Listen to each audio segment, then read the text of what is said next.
Hi, this is Yolanda Van Veen, and in this segment we're going to talk about how to plant seeds with a child.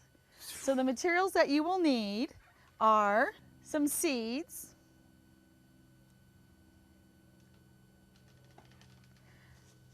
a container with potting soil.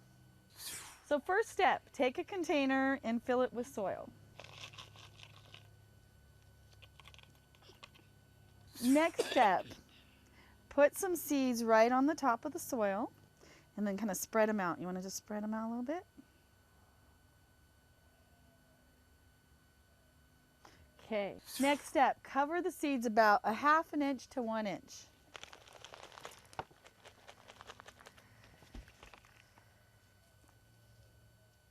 So it's fun to plant seeds with a child, and you can even make it more fun by painting the containers or growing something like a pumpkin or something that they can really enjoy for Halloween.